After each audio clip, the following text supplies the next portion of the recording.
Bonjour chers amis vierges et bienvenue dans votre taroscope pour le mois d'avril 2021. J'ai utilisé pour ce taroscope l'Ostara Tarot. Bien sûr, il ne parlera pas à tout le monde. Je vous invite à prendre que ce qui résonne en vous et à laisser le reste de côté. Vous pouvez, pour plus d'informations, consulter votre taroscope de votre signe ascendant et lunaire. Alors, on va voir tout de suite l'énergie centrale pour le mois d'avril. Et avec la tour, ça va être un mois qui déménage un petit peu. J'ai l'impression que cette tour, elle est plus à votre initiative. Vous allez un petit peu mettre un grand coup de pied dans tout ce qui vous dérange, dans toutes les structures qui ne vous correspondaient plus pour pouvoir mieux reconstruire ensuite. Donc on va regarder un petit peu en amont, en base, avec le 6 d'épée, la reine de bâton et le 9 de bâton. On a, avec ce 6 d'épée, j'ai l'impression que vous prenez de la distance avec des choses qui vous ennuient. Vous tournez le dos à certains, je ressens, à certains oui-dire ou à certaines paroles. Enfin, vous tournez le dos à l'avis de certaines personnes. Vous n'êtes pas d'accord avec l'avis de certaines personnes ou vous en avez marre d'écouter certaines personnes. Ou tout simplement, vous écoutez même plus les infos, allez savoir. Mais en tous les cas... vous prenez de la distance avec certaines paroles, je trouve, ce qui me résonne surtout, certaines paroles ou certaines pensées tout simplement qui étaient peut-être un peu sombres et qui vous éloignaient de vous-même. Et vous vous révélez du coup, après cette distance, en reine de bâton, c'est-à-dire avec une certaine assurance, une bonne énergie, une envie d'y aller, de vous mettre sur le devant de la scène. Voilà, un petit côté quoi, vous réveillez ou vous vous révélez enfin et vous osez être.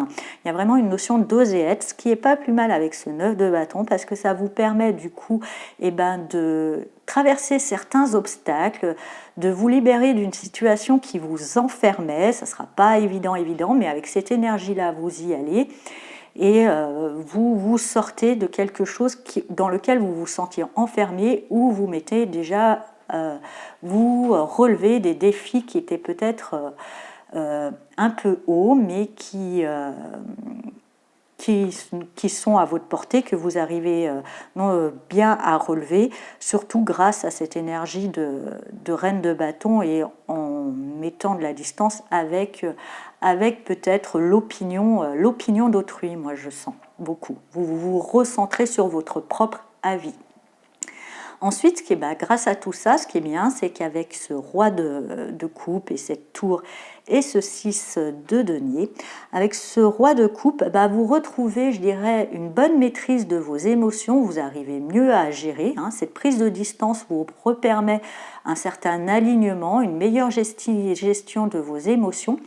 Et cette reine de bâton aussi, vous voyez, cette assurance que vous avez retrouvée va vous permettre d'exprimer une certaine colère ou un certain désaccord. Ça sera peut-être un petit peu virulent, mais avec ce roi de coupe juste avant, je pense que ça sera une colère bien maîtrisée, juste, efficace, pour retrouver justement avec ce 6 de denier un équilibre entre donner et recevoir. Peut-être que vous vous rendez compte dans une situation que vous avez beaucoup donné, mais pas beaucoup reçu, et enfin, je dirais, vous lancez un gros coup de gueule et vous remettez un petit peu d'ordre dans tout ça.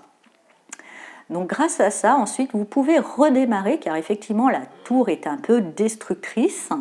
Et donc, après avoir un petit peu tout envoyé baldinguer, vous reconstruisez. Vous reconstruisez quelque chose qui est déjà plus en accord avec vous, qui est quand même plus géré, qui est mieux géré grâce à ce roi de coupe en dessous et qui ne tient plus compte des contrariétés ou des avis d'autrui qui n'étaient pas en accord avec les vôtres.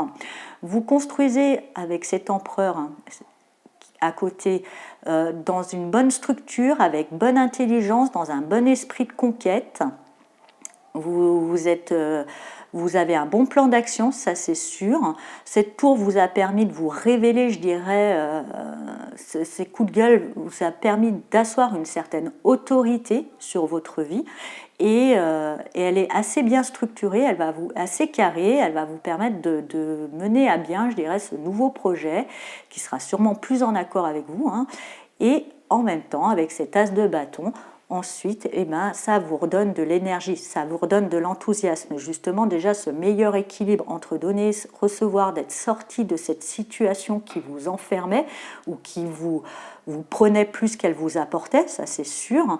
D'être retrouvé dans cet équilibre, ça vous redonne de l'énergie, ça vous redonne de l'enthousiasme, ça vous redonne cet talent pour pouvoir y aller, cette passion qui vous donne envie de vous lever le matin, avec envie. Alors, j'ai été appelée pour ce mois d'avril à utiliser le petit oracle des anges gardiens pour la carte message. Donc, on va voir quel message des anges il y a pour vous pour ce mois d'avril. Et hop, elle saute. Eh ben, ça va bien avec vous. Et nous avons affirmation. Sois conscient de l'impact de ton langage et de tes pensées. L'affirmation la plus puissante que tu puisses formuler, ressentir ou prononcer est merci. Sois reconnaissant envers toutes les bénédictions qui se manifestent dans ta vie.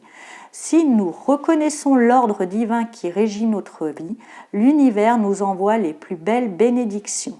Tu es un créateur puissant. Tout ce que tu dis et penses résonne au cœur de la création et la création y répond positivement. Voilà, surtout quand c'est aligné avec qui vous êtes. Voilà, chers amis vierges, j'espère que ce taroscope vous a parlé. Je vous souhaite un très beau mois d'avril et je vous dis à bientôt. Au revoir.